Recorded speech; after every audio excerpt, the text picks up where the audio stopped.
कैसे हो आप सभी। मैं आशा करता हूँ आप लोग अच्छे होंगे। तो आप सभी का स्वागत है मैथ्स बाय अभय में। तो आज जो हम पढ़ाने वाले हैं आपको एक जो है बायोलॉजी का एक बढ़िया टॉपिक है जिसका नाम है लाइफ प्रोसेस।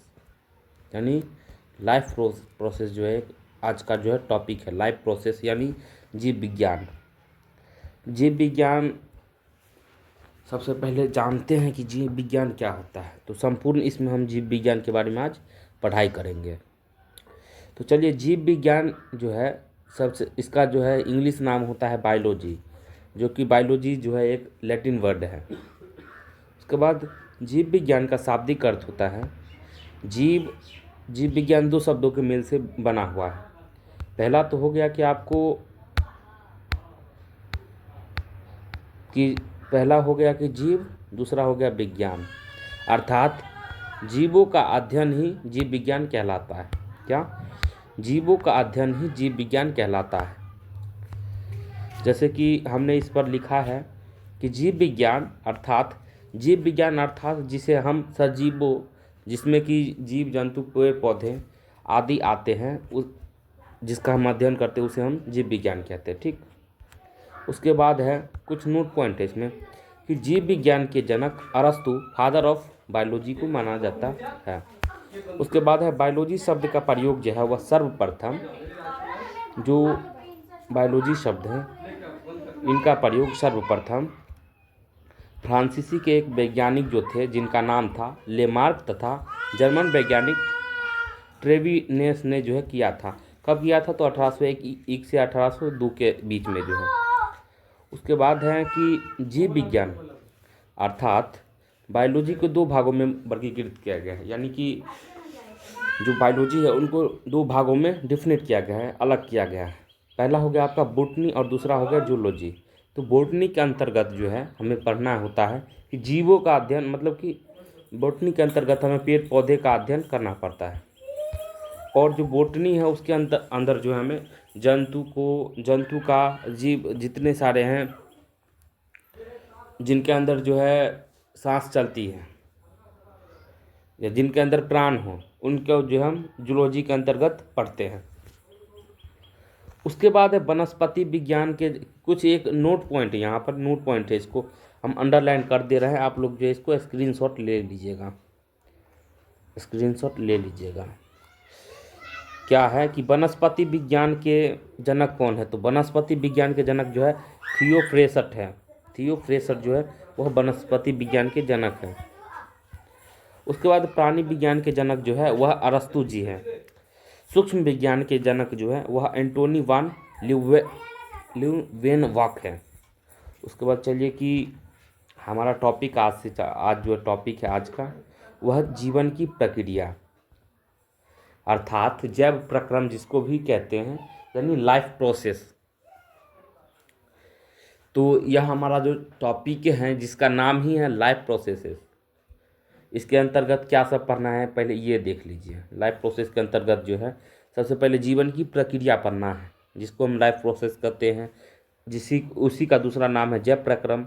उसके बाद है नियंत्रण एवं समन्वय, कंट्रोल एंड कोऑर्डिनेशन। तीसरा है जनन। चौथा है आनुवांशिक एवं जैव विकास। और पांचवा है पर्यावरण, इन्वायरमेंट। यानी 5 ऐसे टॉपिक है जिन्हें हमें पढ़ना है। उसके बाद है, चलिए हम स्टार्ट करते हैं कि जीवन की प्रक्रिया। जीवन की प्रक्रिया, जैव प्रक्रम आप किसे कहते हैं? बायोलॉजी पढ़ रहे हैं, जीव विज्ञान, तो हमें पता होना चाहिए कि जैव प्रक्रम किसे कहते हैं। तो वे सारी क्रियाएं या वे सारी प्रक्रियाएं जिसके द्वारा हम हमारे शरीर का अनुरक्षण मिलती है, या जिनके द्वारा हम अपने शरीर का अनुरक्षण करते हैं उसे हम जैव प्रक्रम कहते हैं। जैसे कि पोषण, उत्सर्जन, परिवहन आदि जो है यह सब जो है जैव प्रक्रम के अंतर्गत आता है। यदि आपको किसी भी क्लास का पैनल पीडीएफ या नोट्स वगैरह चाहिए तो आप दिए गए इस नंबर पर 7644065083 पर आप मैसेज कीजिएगा। कॉल कीजिएगा तो फिर कॉल आपका रिसीव नहीं होगा। उस पर मैसेज कीजिएगा, हम आपको प्रोवाइड कर देंगे। उसके बाद है पोषण किसे कहते हैं। पोषण, पोषण किसे कहते हैं, क्वेश्चन है पोषण किसे कहते हैं। तो वह विधि जिसमें जीव पोषक तत्वों को ग्रहण कर उनका उपयोग करते हैं उसे पोषण कहलाते हैं, उसे पोषण कहते हैं। जैसे कि जीवों में पोषण मुख्यतः दो विधियों द्वारा होती है। जीवों में पोषण जो है मुख्यतः वह दो विधियों द्वारा होता है।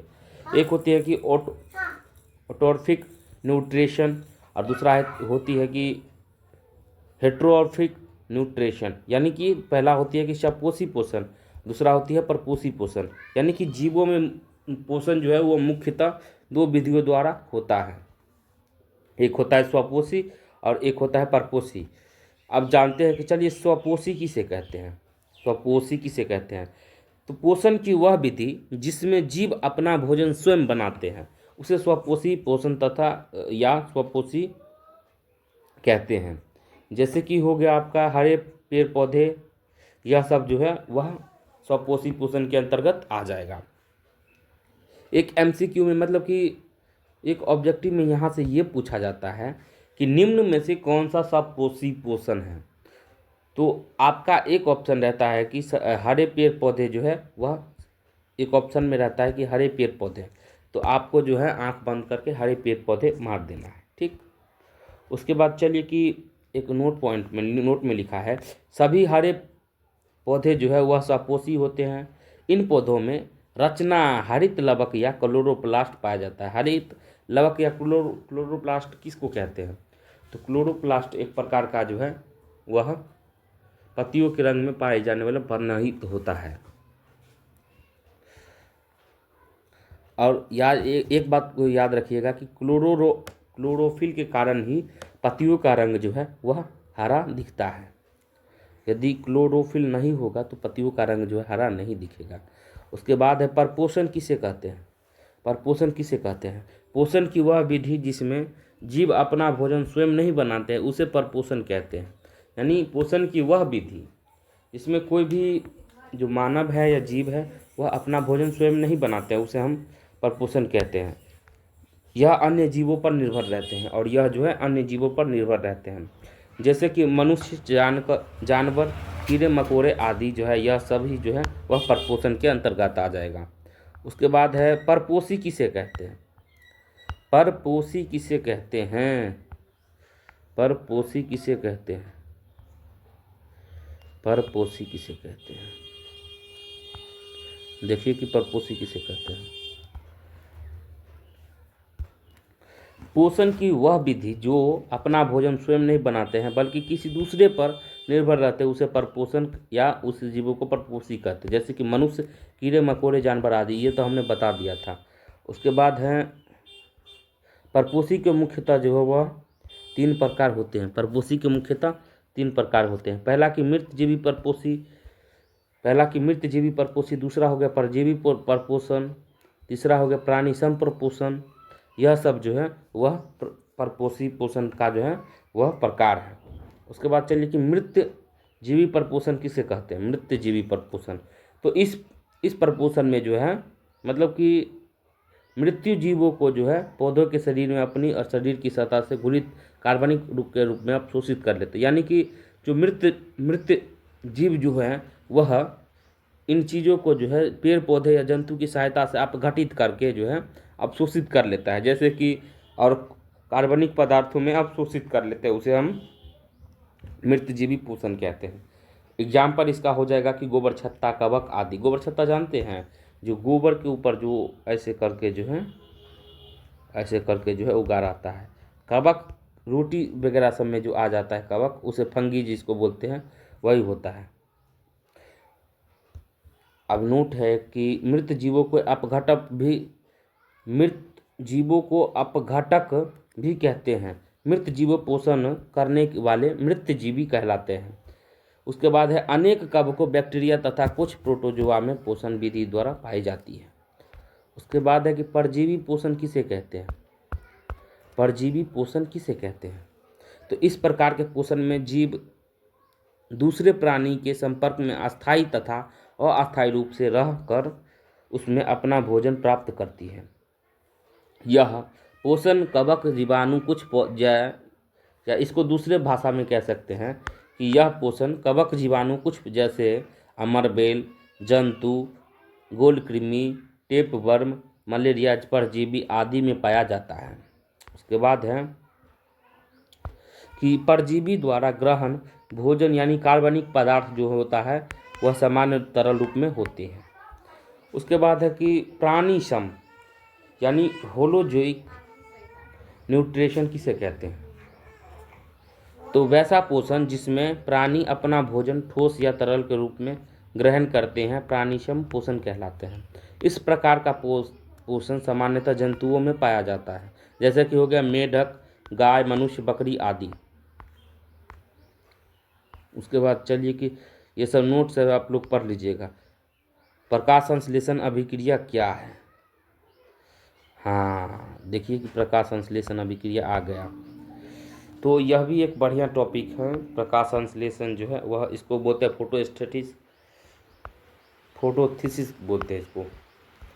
प्रकाश संश्लेषण अभिक्रिया क्या है? बहुत ही सरल है।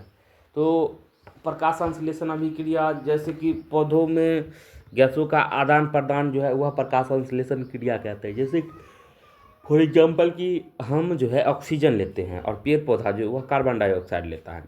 तो इस क्रम में जो है जो हम ऑक्सीजन लेते हैं और कार्बन डाइऑक्साइड जो छोड़ते हैं तो ऑक्सीजन जो वह पेड़ पौधा हमें देता है और कार्बन डाइऑक्साइड जो हम अपने सांसों द्वारा छोड़ते हैं।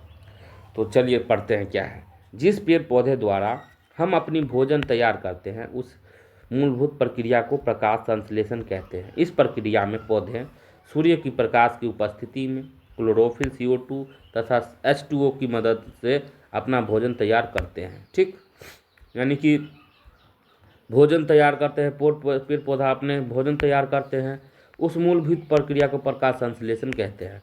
इस प्रक्रिया में पौधे जो है वह सूर्य के प्रकाश की उपस्थिति में जो है यह जो क्रिया होती है प्रकाश संश्लेषण वह समाप्त करते हैं। क्लोरोफिल, CO2 तथा H2O की मदद से अपना भोजन जो है वह तैयार करते हैं। उसके बाद है कि एक टॉपिक बढ़िया है, एक बढ़िया सा क्वेश्चन है कि प्रकाश संश्लेषण के लिए 4 आवश्यक सामग्री लिखें। तो प्रकाश संश्लेषण के लिए 4 आवश्यक सामग्री जो है वह पहला हो गया कि सूर्य का प्रकाश, दूसरा हो गया पर्णहरित तथा क्लोरोफिल, तीसरा हो गया कार्बन डाइऑक्साइड और चौथा हो गया H2 एवं खनिज लवण। उसके बाद है चलिए कि अमीबा क्या है? अमीबा क्या है? अमीबा एक प्रकार का जो है वह प्राणिसम जीव है।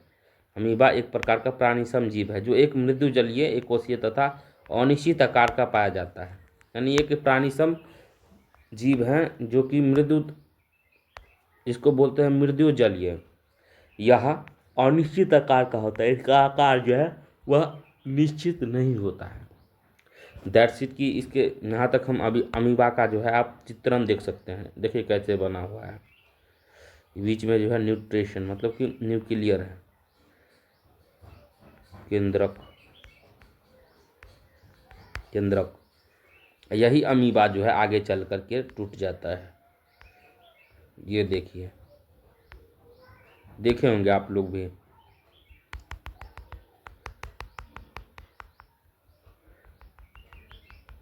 आप लोग भी कभी देखे होंगे। इसी प्रकार जो है वह यह केंद्रक हो गया आपका, केंद्रक। यह कूटपाद पदार्थ हो गया। ये जितने भी हैं छोटा छोटा जो हम पॉइंट वह कूटपाद पदार्थ, कूटपाद।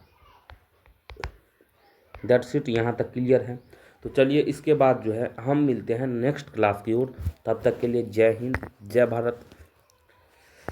अगर आपको PDF चाहिए, पैडल PDF या संपूर्ण PDF, तो आप हमारे दिए गए नंबर पर जो है कॉल कर सकते हैं 7044-065083। और इस वीडियो के नीचे कमेंट करके बताएं कि आपको यह क्लास कैसा लगा। Thank for watching this.